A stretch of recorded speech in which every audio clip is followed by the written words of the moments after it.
Selamat datang di channel Pemuja Malam. Jangan lupa like, share, and subscribe ya. Terima kasih. Chapter 25. Dadanya berdesir menyaksikan adegan live tersebut. Arjuna kemudian melabuhkan kecupan dalam di kening istrinya, menutupi raga indah itu dengan selimut. Istirahatlah, biar aku yang membersihkanmu. Arjuna melakukan itu semua dengan santai. Karena ia tahu bahwa Susi sudah kelelahan karena permainan panas mereka. Setelah membasuh bagian kesukaannya itu, Arjuna pun berbaring di sebelah Susi, sambil merengkuh raga yang akan ia jaga dengan nyawanya sendiri.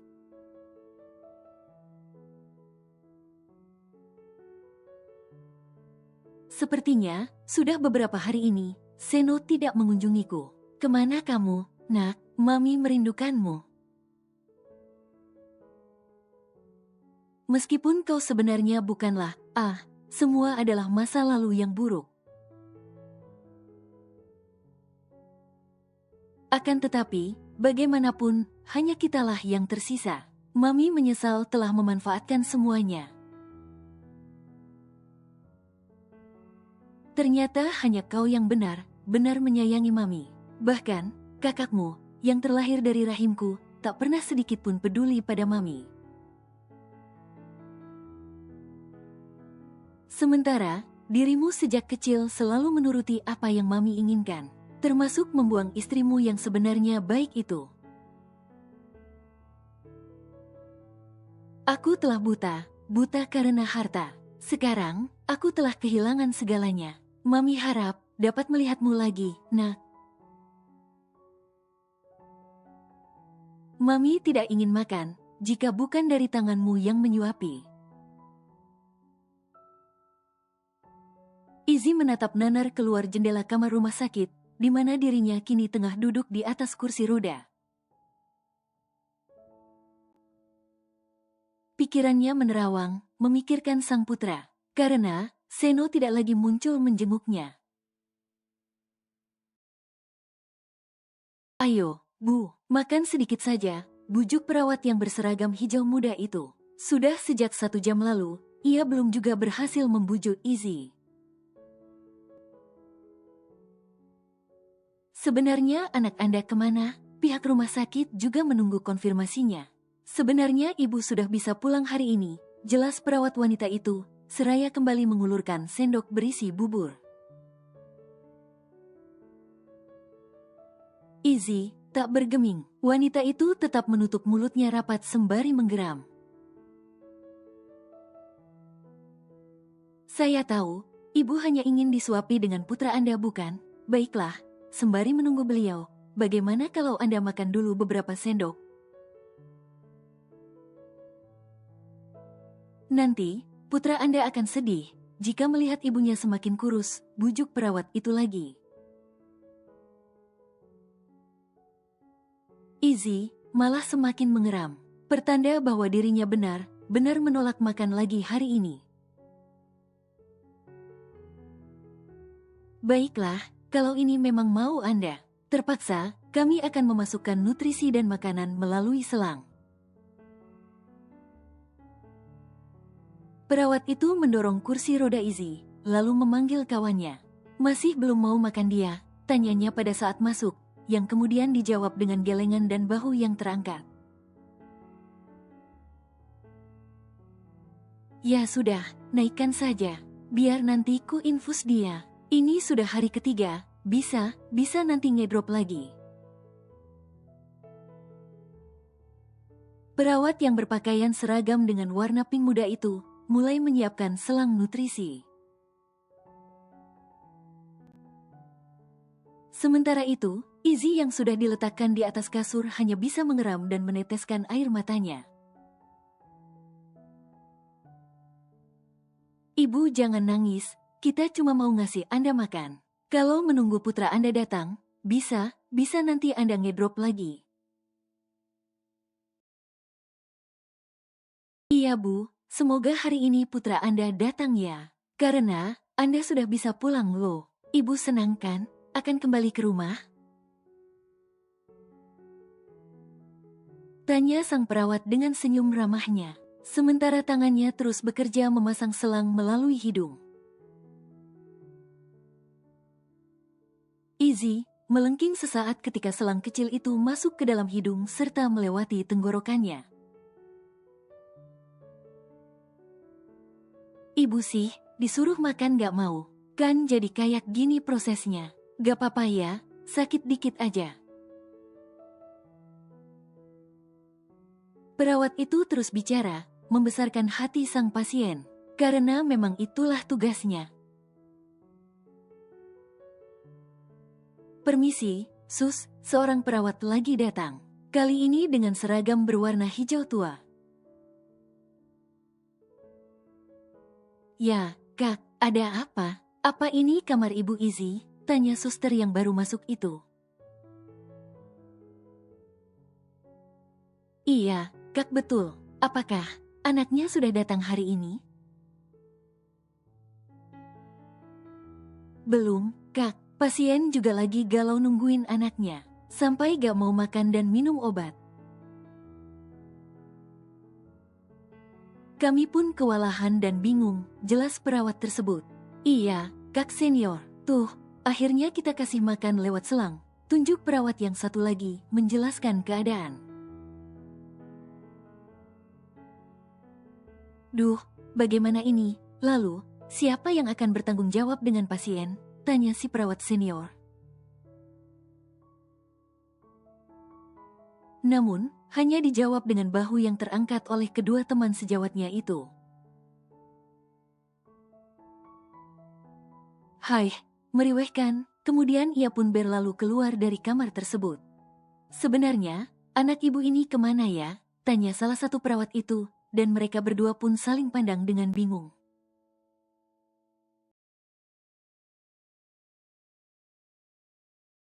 Maaf, Bu, karena putra Anda tidak pernah datang lagi ke sini. Terpaksa, Anda kami bawa ke panti sosial. Kata seorang perawat yang sehari-hari bertugas merawat Izzy. Izzy hanya bisa mengeram. Tidak, kau tidak mungkin meninggalkan Mami, kan? Seno, Mami ingin tinggal bersamamu, dimanapun, nak. Asalkan kita bersama, Mami tak peduli lagi. Mami mau sama kamu, jemput Mami. Izzy terus saja meluruhkan air matanya.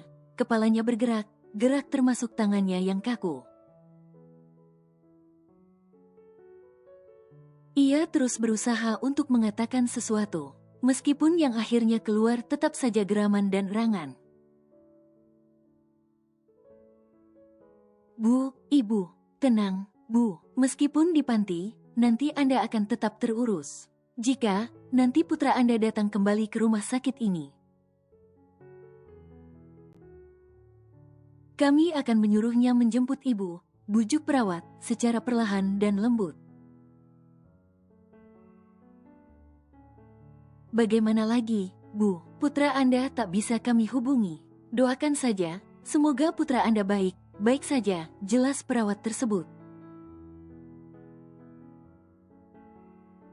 Sembari merapikan pakaian Izzy dan memasukkannya ke dalam tas.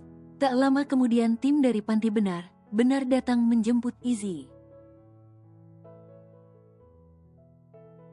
Izzy tetap menolak dengan menggeram berkali-kali, membuat tim agak kewalahan mendudukkannya di kursi roda. Seno, jemput Mami, nak. Mami gak mau dirawat di panti, Seno. Mami, Seno tersentak kaget. Ketika sadar, dirinya ternyata masih berada di dalam kamar mandi. Sial, ternyata aku pingsan. Seno merutuki keadaannya yang menjijikkan serta bau. Tanpa pikir panjang, dirinya melepas semua kain yang melekat pada tubuhnya. Kemudian ia menyiram raganya dengan air bersih. tak memperdulikan akan kondisi lukanya. Karena yang penting baginya adalah menghilangkan kotoran yang melekat pada tubuhnya. Sial, setelah menyiksaku, mereka semua tertidur. Seno kembali mengumpat ketika mendapati para napi meringkuk di atas kasur lantainya. Seno berjalan melewati mereka dengan raga polos tanpa selembar kain melekat. Tanpa sedikit pun rasa takut, bahkan sakit pada lukanya itu tak dirasakannya.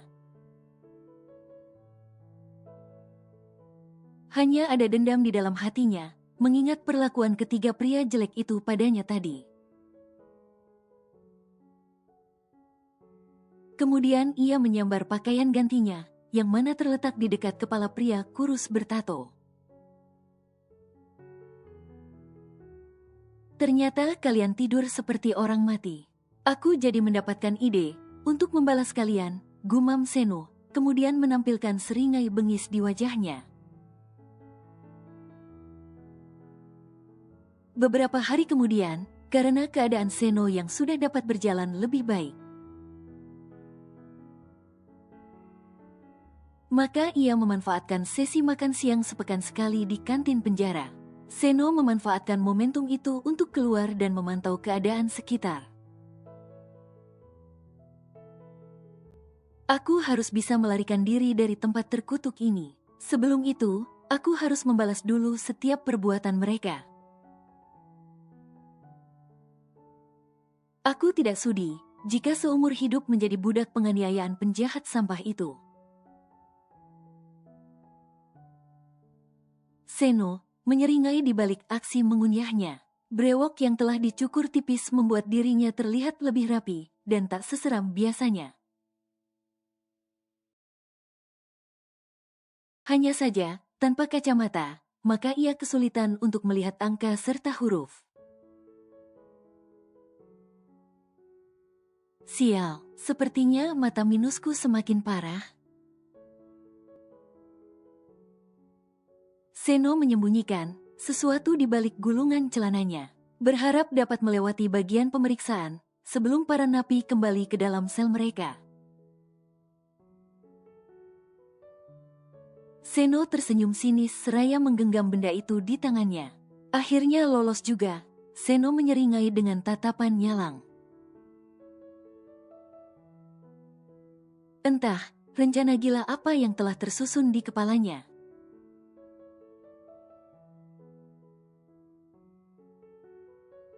Sayang, panggilan dari suara bariton itu mengalun penuh kemesraan.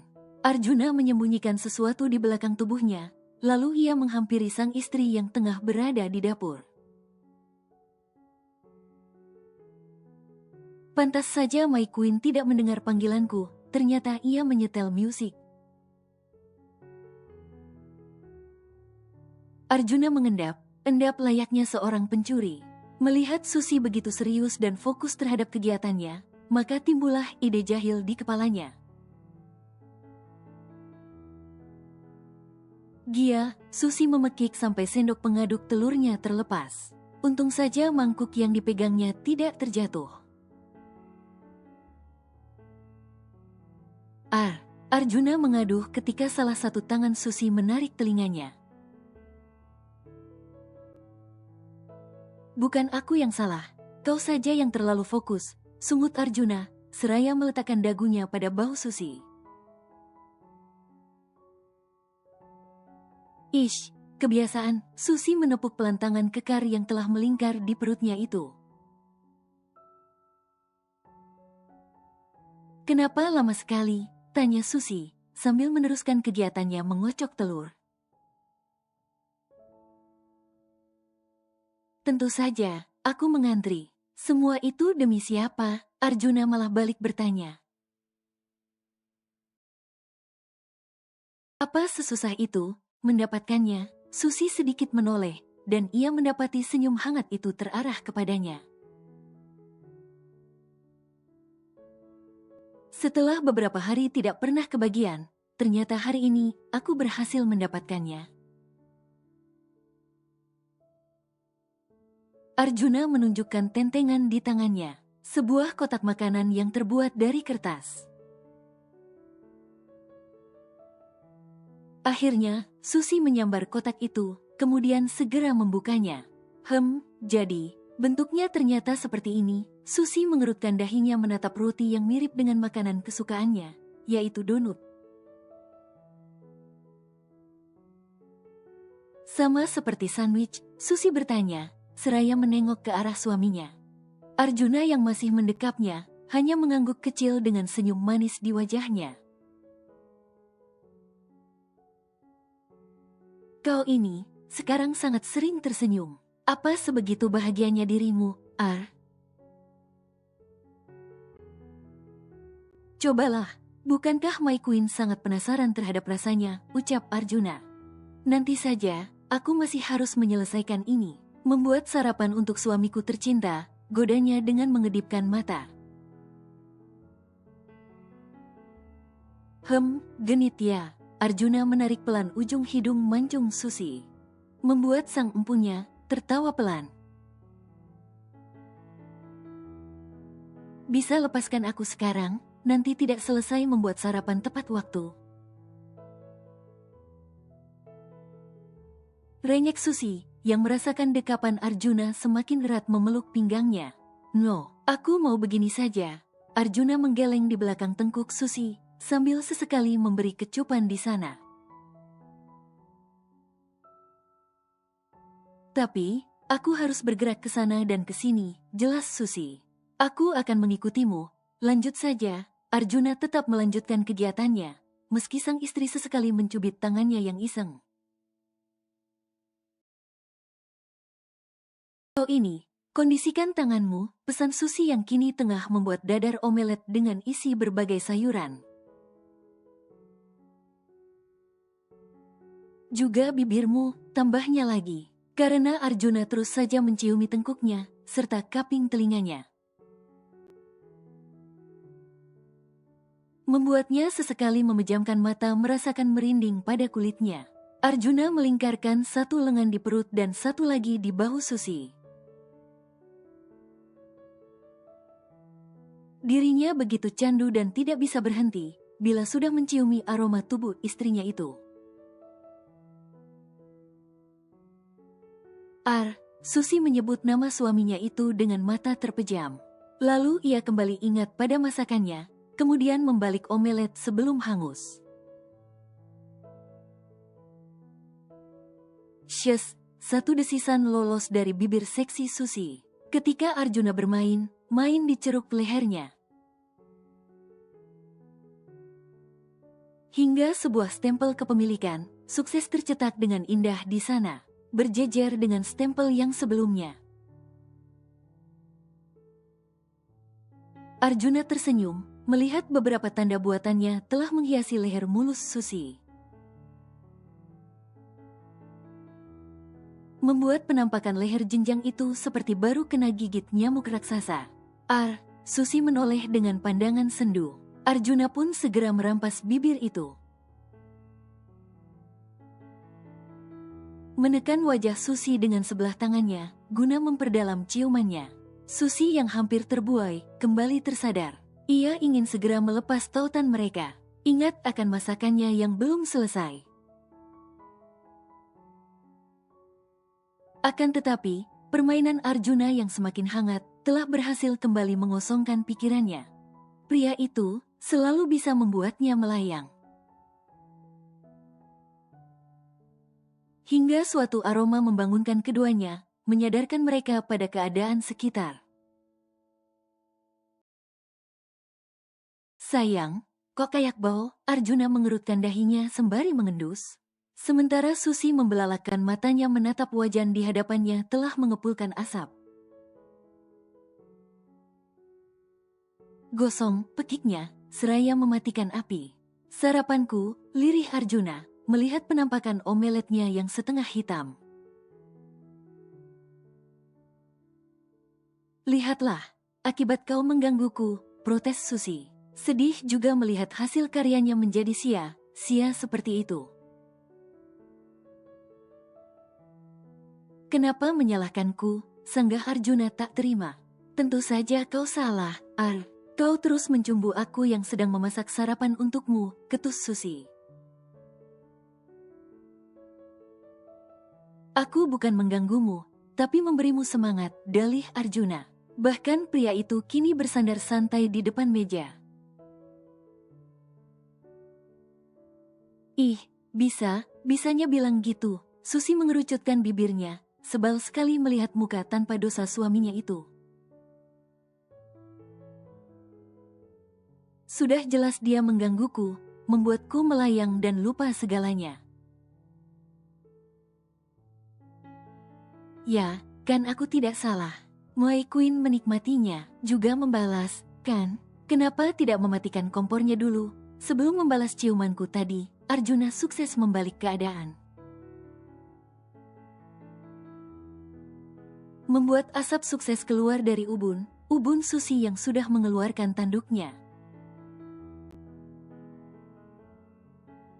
Enak saja, semua ini salahmu, pokoknya salahmu. Susi bersikeras tetap menyalahkan Arjuna.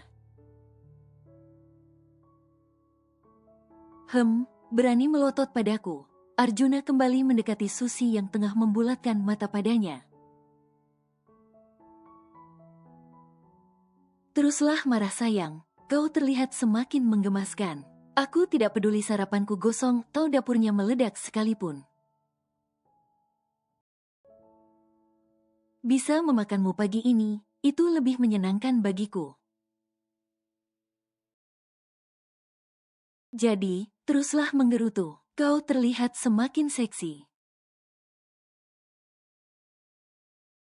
Masakan itu, karya baruku. Gara kau semuanya gagal, omel Susi dengan bibir yang mencebik ke depan.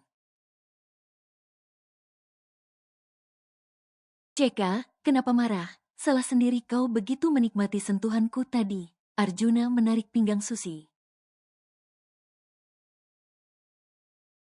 Dirinya tak mampu lagi menahan rasa gemas pada istrinya ini.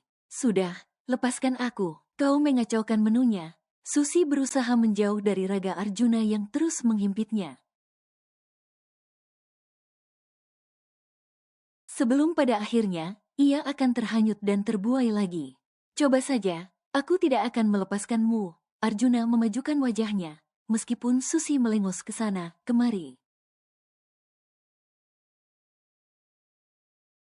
Jangan menggodaku lagi, sana, meronta seperti apapun. Ketika bibir Arjuna sukses menempel pada kulit lehernya, Susi pun merengek tak berdaya. Seketika tenaganya lemas, bahkan kakinya saja seakan tidak menapak di lantai. Saat ciuman Arjuna beralih ke tulang selangkanya, Susi hanya bisa berpegangan erat pada raga kekar itu, dengan mengalungkan kedua tangannya di leher Arjuna. Maka, terjadilah apa yang seharusnya terjadi. Kedua raga polos itu berpelukan setelah melepas gelora yang membuncah tak karuan. Hai, lagi kau kalah, Susi. Niat mau membuat sarapan, tapi kenapa kau yang malah menjadi menu sarapan untuknya? Susi tersenyum miring menertawakan dirinya sendiri. Lalu ia bergerak hendak memisahkan dirinya. Sebelum, kepala pedang naga Puspa bangun dan meminta jatah kedua. Benar saja, Arjuna menahan pinggangnya. Senyum manis di wajahnya, tercetak menggoda. Tatapan mata penuh cinta itu, hampir saja hendak meluluhkannya. Cukup sekali, aku lapar. Sangat lapar, tolak Susi ketika wajah tampan itu berusaha memelas. Bersihkan juga dirimu, kita harus sarapan. Bukankah jadwal check-upku siang ini? Titah Susi, seraya mengenakan kembali baju haramnya. Sayang, kau benar, aku hampir saja lupa. Arjuna pun segera turun dari tempat tidur. Ayo, mandi bareng aja kalau begitu, ajaknya seraya menyambar tangan Susi. Gak ada ya. Modus pastinya, yang ada bakalan lama. Susi menepis tangan Arjuna, lalu berlari masuk ke kamar mandi. Sayang, kau semakin mengenalku. Arjuna pun terkekeh melihat kelakuan menggemaskan istrinya itu. Sambil menunggu Susi mandi, ia pun berinisiatif untuk menyiapkan sarapan mereka. Menata bagel di piring, membuat minuman untuk mereka berdua nanti. Kebetulan, Arjuna juga telah membeli menu lain untuk sarapannya. Kemudian, mereka berdua pun menikmati sarapan di balkon, sambil memandangi view gedung pencakar langit di hadapan mereka. Cuaca yang cerah serta angin yang bertiup lembut, membuat suasana pagi begitu hangat. Di negara I, di sebuah perusahaan yang sedang naik daun dan berkembang kian pesat, yaitu Arsa Company. Nah, bereskan semuanya. Kita akan bertemu Tuan Katsuhiko dari perusahaan Senkai Corporation siang ini. Joy meletakkan beberapa berkas ke atas meja. Saya sudah merapikannya tadi. Kenapa jadi berantakan lagi? Milna bertanya dengan tatapan sinisnya ke arah pria maskulin di hadapannya. Sebenarnya, yang jadi bosnya itu saya atau kamu, sarkas Joy dengan senyum miring.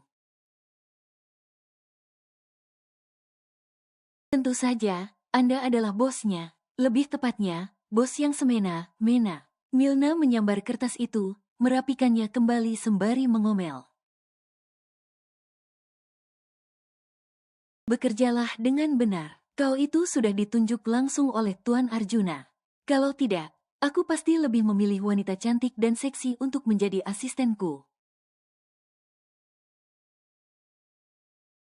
Tanpa memikirkan perasaan Milna, Joy berkata seenaknya. Joy kinder sialan, Casanova tengik, apa dia baru saja menghinaku? Milna menahan geramnya. Pria di hadapannya ini benar-benar menguji kesabarannya. Apa kau selalu melihat wanita dari fisiknya saja? Kerdil sekali, sarkas Milna. Ia pun berdiri setelah selesai. Kerdil katamu, Joy pun ikut berdiri. Wanita itu memang ditakdirkan untuk menghibur dan memanjakan, bukan malah bikin mata sepet. Ketus Joy dengan lirikan sekilas pada penampilan Milna. Sial, apa maksudnya? Apa? Si Casanova tengik itu tengah menyindir penampilanku?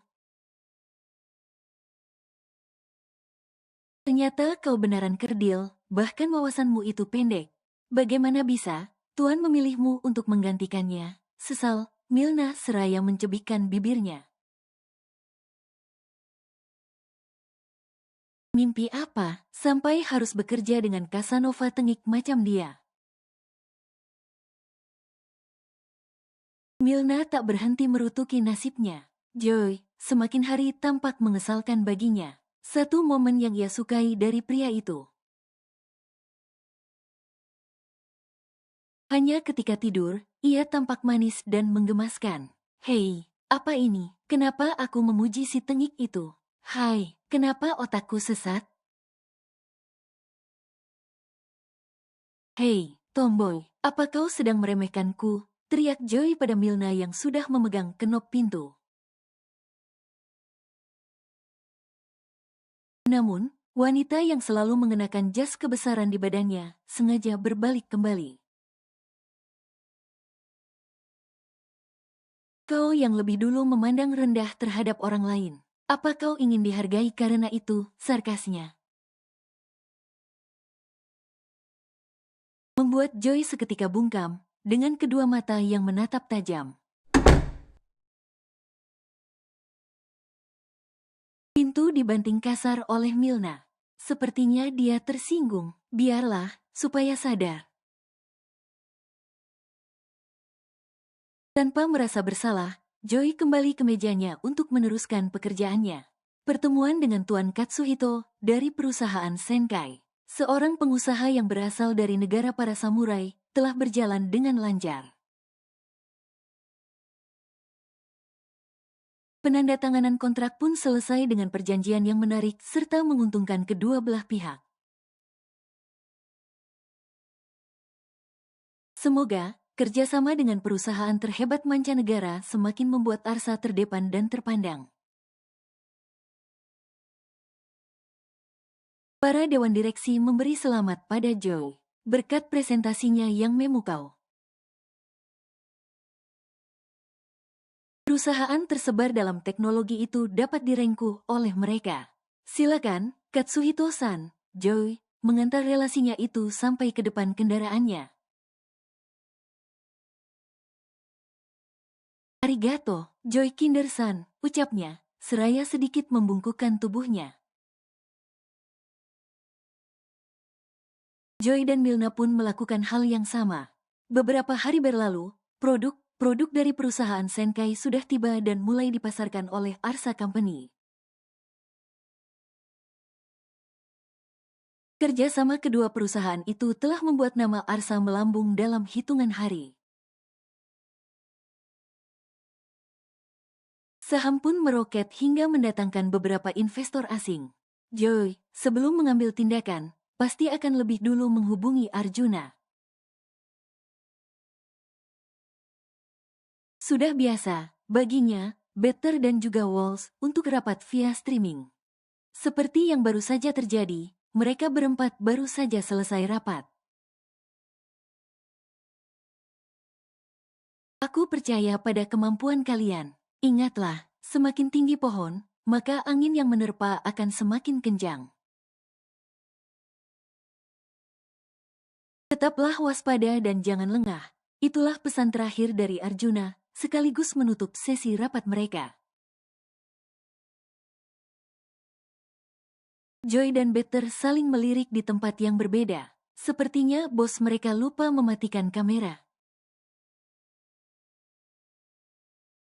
Tuan, aku dan Better masih ada yang akan dibicarakan. Matikan kamera Anda. Apa Anda sengaja memanas? Mana sih para jombloers ini? Joy memasang wajah tersiksa menatap pada layar persegi di hadapannya. My Queen, mana kopiku? Ah, terima kasih, My Angel. Hentikan ciumanmu, Apa kalian sudah selesai rapatnya? Baru saja selesai. Kenapa? Apa kau terlalu lama menunggu? Sudah rindukah dengan suami tampanmu ini? Tentu saja, kau terlalu lama berbicara dengan anak buahmu. Lalu mereka berciuman mesra. Apaan ini? Better segera memalingkan wajahnya dari laptop. Dadanya berdesir menyaksikan adegan live tersebut. Semoga Walls tidak melihatnya, gumamnya. Sudahlah, sudahi saja. Akhirnya, Better mematikan kamera laptopnya kemudian menghubungi Joy dengan ponselnya. Bosmu gila, Bet. Joy mengangkat telepon dari Better dengan sebuah lengkingan. Matikan saja laptopmu, teriak Better geram. Karena sepertinya Joy malah menikmati tontonan gratis itu. Sudah, sayang sekali, sesalnya. Hentikan, kenapa caramu bicaramu seperti itu? Protes Better. Mereka benar pasangan yang menggairahkan, Bet. Aku jadi ingin mencari wanita penghibur. Hahaha, tawa Joy menggema di balik sambungan telepon. Dasar, kau, kemudian, Better mematikan panggilannya sepihak. Niat ingin membahas kelanjutan isi rapat, malah jadi membicarakan aksi bos mereka.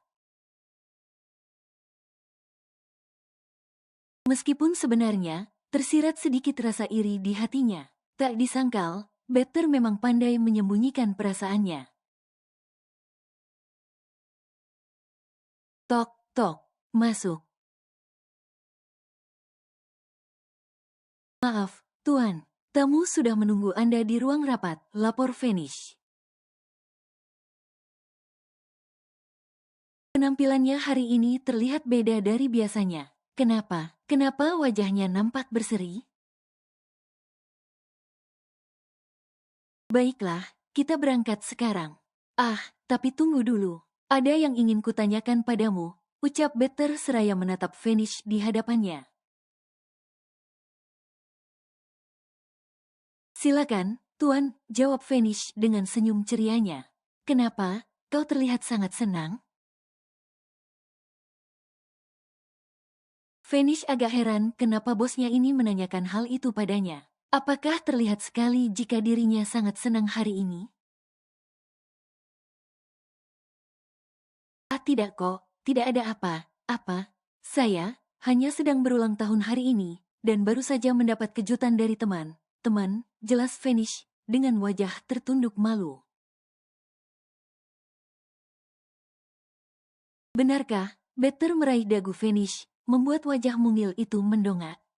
Tentu saja, apalagi yang dapat membuatmu bahagia, selain bertambahnya usiamu, serta diberkahi dengan kawan yang baik dan peduli. Vanish berkata dengan senyum yang tak pernah pudar dari wajahnya. Sial, sejak ia bicara, kenapa mataku malah terfokus ke bibirnya? Anda hebat, Pak. Para investor tertarik dengan produk kita, puji Vanish pada bosnya itu. Sementara, yang dipuji hanya tersenyum tipis. Pria cuek, yang selalu berpakaian semaunya itu, menekan tombol lift. Van, pria dengan model rambut gondrong yang selalu dikuncir asal itu, memanggil asistennya. Iya, Pak, jawab Vanish. Hatinya berdegup ketika bosnya itu memandangnya lamat. Maaf, saya belum sempat membelikanmu kado, sesal Better dengan cara bicaranya yang datar. Pria itu memang tak pandai bicara dengan wanita. Itu tidak usah dipikirkan, Pak. Tidak masalah, cukup doanya saja, kata Vanish dengan senyum ceria seperti biasanya. Gadis ini memang tipe periang dan banyak bicara. Sangat kontras dengan Better yang cuek, dingin serta irit bicara. Doa, Better mengerutkan dahinya bingung. Baru kali ini, ada orang yang minta doa padanya. Sementara, dia saja sudah lupa kapan terakhir ia mendoakan dirinya sendiri. Iya, Pak, doakan saja biar saya sukses, terus dapat jodoh cowok yang tajir dan ganteng. Hihihi. Setelah mengatakan kalimat terakhirnya, Vanish pun terkikik geli sendiri. Gue udah gak waras kalik ya, masa nyuruh Pak Bos doain gue? Mana harapannya nyeleneh banget, tapi wajarlah ya buat jomblo kayak gue. Vanish membekap mulutnya sendiri, merasa dirinya telah lancang bicara sembarangan pada atasannya.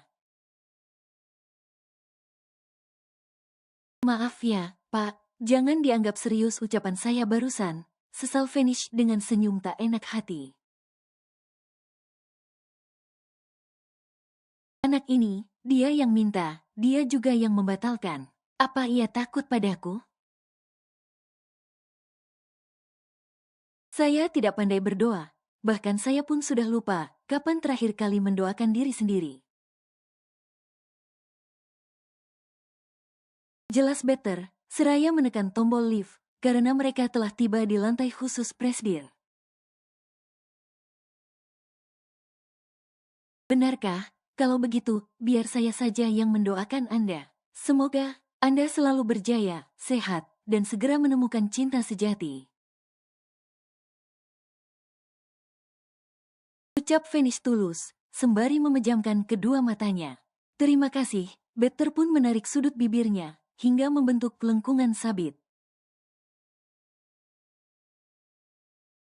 Kemudian, ia menepuk lembut ujung kepala asisten mungilnya itu. Mimpi apa gue semalam? Pak Bos senyum semanis itu ke gue. Mendapat perlakuan sehangat itu, membuat Vanish seketika terpaku. Ia hanya dapat mengerjapkan matanya beberapa kali, berharap semoga kedua pipinya tidak berubah warna. Sepertinya, aku akan menjadi bos yang tak punya hati, bila tak merayakan ulang tahun anak buahnya sendiri. Harus merencanakan sesuatu. Better pun masuk ke ruangannya, sementara Vanish di ruangan sebelahnya, di mana ruangan keduanya hanya terhalang sekat kaca bening transparan. Rapika, tolong ke ruanganku sekarang, titah Better melalui intercom di atas meja kerjanya. Tumben kali, Pak Bos. Jam segini memanggil ke ruangannya. Permisi, Pak, masuklah. Rapika, panggil Better pada sekretarisnya. Kehadirannya di perusahaan ini tak lain, atas rekomendasi dari Susi. Meski sudah menjadi istri dari pemilik nomor 1 perusahaan, Susi tak pernah lupa akan nasib para sahabatnya. Mereka yang memiliki talenta akan direkomendasikan untuk bekerja pada perusahaan Arjuna. Iya, Pak, jawabnya sopan. Santai saja, duduklah. Better menutup laptopnya, lalu menatap Rapika. Sementara itu, sang sekretaris di hadapannya terlihat bingung. Benarkah Vanish berulang tahun hari ini? Tanya Better to the point. Betul, Pak, jawab Rapika lugas, tetap dengan logat khasnya. Kau kan sahabatnya, lalu apa yang disukainya? Tanyanya lagi, dengan mimik wajah yang serius. Iya, Pak, kami sudah bersahabat selama 3 tahun. Disukai, bila lebih spesifik lagi kah? Meskipun sempat bingung kenapa bosnya menanyakan hal ini padanya, hingga ia berpikir bahwa ada sesuatu yang telah terjadi antara keduanya. Apa saja, sebutkan semuanya dalam waktu 5 menit, titahnya. Dalam hal makanan ia begitu menyukai udang juga daging domba. Sedangkan untuk hiburan, Vanish menyukai animasi dan fiksi. Rapika menjeda penjelasannya untuk mengambil napas sejenak. Untuk benda apapun itu, ia sangat menyukai warna gelap. Akan tetapi, dalam hal percintaan ia menyukai kesetiaan dan kejujuran. Untuk kalimat yang terakhir, ia hanya berkelakar. Karena itu, Rapika sempat tersenyum simpul sesudahnya.